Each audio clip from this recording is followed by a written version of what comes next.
Okay, to give you a bit of background of where I come from, I started off in Glasgow and have worked my way down the country really, picking up experiences on the way.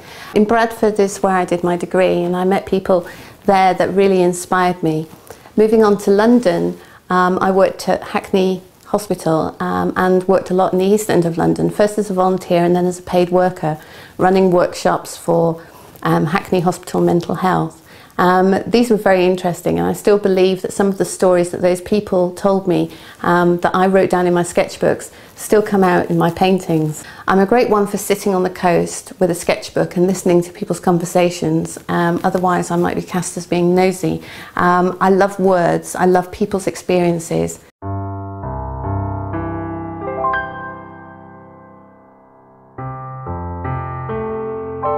This painting is called Untouched Memories. The inspiration for this painting came from finding an old letter in a junk shop written by Captain Atkins in the Second World War to his wife at home. Some of the writings for me began a narrative whereby I looked upon citing the narrative within the paint. This was an initial idea, but with all my paintings the idea is just a starting point. Through the process of painting, experiences, conversations, etc. add to the work. So therefore the finished piece sometimes isn't a representation of the first idea, however is a culmination of different elements that I'm thinking of during the process.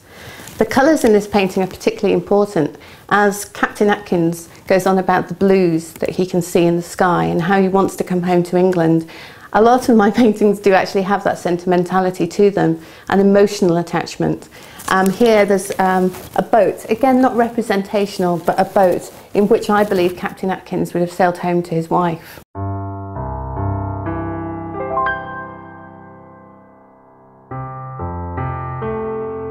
Time sails by. The idea from this painting came from my husband, who, when I asked him what he wanted for Christmas, he asked for more time.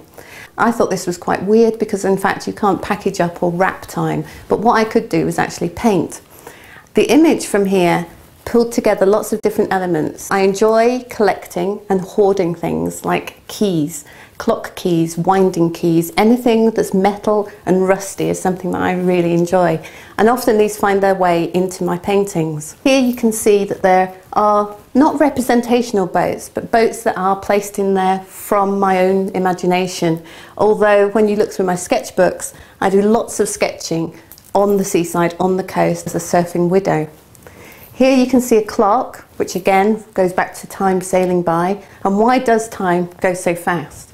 There can be figures in my paintings. Again, these might be representational from the beach that I've been on, but it's really a holistic approach. So I pull pieces in from things that I've seen or observed, or even conversations and words. My husband enjoys the way that I paint, the process, and my painting really evolves through the process. I spend a lot of time thinking about colour and composition and texture, but it's the accidents and the taking risks that really mean when I see the painting coming together. For example, here I've burnt into the wood with a pyrography tool to gain some of the texture on this section. Here this is sanded with a sandblaster, and then glazed over with lots of layer of transparent glazes. I'm quite hot on technique. I love the process of the painting. I love the feel and texture of paint.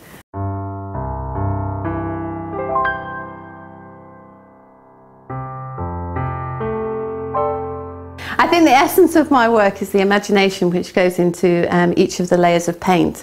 Throughout the layers of paint there are thoughts, emotions and sentimentalities, and in this one in particular, this is an observation of a lady who was walking along Bantham Beach in South Devon.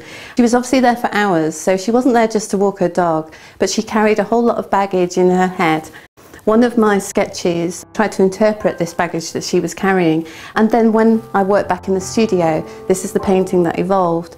I think again, there are pieces in here that perhaps aren't evocative of the place where she was, and I certainly don't know her thoughts and her memories, but there's part of it that symbolises for me what she was thinking.